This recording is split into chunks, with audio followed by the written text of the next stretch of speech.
പാലാ മുക്കാലിക്കുന്നിലെ വാടക വീട്ടിൽ ജിതികയുടെ 4 മക്കളും കാത്തിരിപ്പാണ്. സമരം വിജയിച്ച് പലഹാരവുമായി അമ്മ വരും. എന്നാൽ ഈ വരവിലും അമ്മയുടെ കയ്യിൽ പലഹാരമില്ല. തന്റെ 4 മക്കളെയും വീട്ടിലാക്കി തിരുവനന്തപുരത്തെ സമരപ്പന്തലിൽ നിരാഹാരം കിടന്ന ഒരു ആശാപ്രവർത്തക. കോട്ടയം പാലാ സ്വദേശിനി ജിതിക ജോസഫിന് തന്റെ ജീവിതം തന്നെ സമരമാണ്. ഞാൻ വന്നും പോയിട്ട് മക്കളെടുത്ത് പോയിട്ടുണ്ട്. അപ്പോൾ ഇത്രയും ദിവസം നിരാഹാരത്തിലിരുന്നു. മക്കൾക്ക് ക്ലാസ്സുള്ള സമയമാണ്. അവർക്ക് രാവിലെ 4 മണിക്ക് പോകണം. പിള്ളേർക്ക് ഒരുപാട് ബുദ്ധിമുട്ടുകളുണ്ട്. അവരെ ഒന്ന് പോയി ജസ്റ്റ് കണ്ട് സമാധാനിപ്പിച്ച് ഇവിടുത്തെ വിശേഷങ്ങളൊക്കെ അവരോട് പറഞ്ഞിട്ട് 12-ാം തീയതി ഇവിടെ നടക്കുന്ന പൗരസാഗരത്തിലേക്ക് പറ്റിയാൽ എൻ്റെ മക്കളെയും കൂടെ അന്ന് കൈകോർത്ത് ഇവിടെ കൊണ്ടുവരണം. 5 ദിവസത്തെ നിരാഹാര സമരം. ആരോഗ്യസ്ഥിതി മോശമായതോടെ ഡോക്ടർമാരുടെ നിർബന്ധത്തിന് വഴങ്ങി കോട്ടയം പാലാ സ്വദേശിനി ജിതിക സമരം അവസാനിപ്പിച്ചു. തുടർന്ന് നാട്ടിലേക്ക്.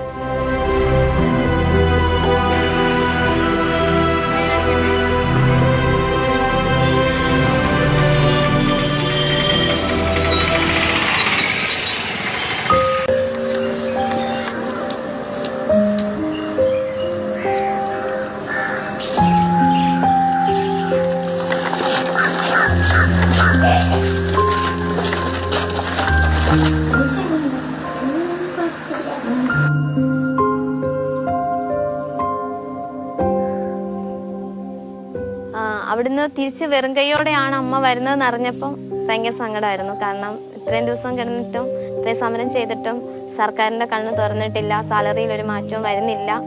പിന്നെയും ദാരിദ്ര്യത്തിൻ്റെ വക്കിലാണ് ഞങ്ങൾ നിൽക്കുന്നത് അറിഞ്ഞപ്പോൾ മക്കൾക്ക് സങ്കടം തന്നെയാണ്. കാരണം വരുമ്പോൾ അവർക്ക് അമ്മ എങ്ങനെയുണ്ടായിരുന്നു സമരം, അവരെന്ത് പറഞ്ഞു എന്ന് ചോദിക്കുമ്പം സങ്കടമായ വാർത്ത പറയുമ്പോൾ അവർക്കറിയാം അമ്മ നിസ്സായാവസ്ഥയിലാണ് തിരിച്ചു വന്നിരിക്കുന്നത്. പരീക്ഷ സമയത്ത് പോലും ജിതികയ്ക്ക് മക്കളുടെ അടുത്ത് എത്താനായില്ല. അതിൽ മക്കൾക്ക് പരിഭവം ഒന്നും തന്നെ ഇല്ല.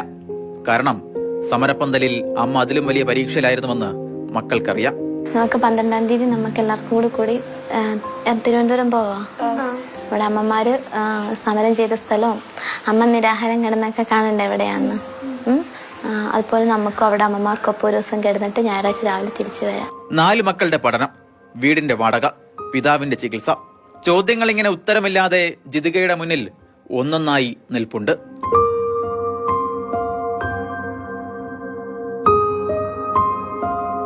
തന്റെ 4 മക്കളെയും വീട്ടിലാക്കി ജിതിക വീണ്ടും സമരത്തിന് പോകും.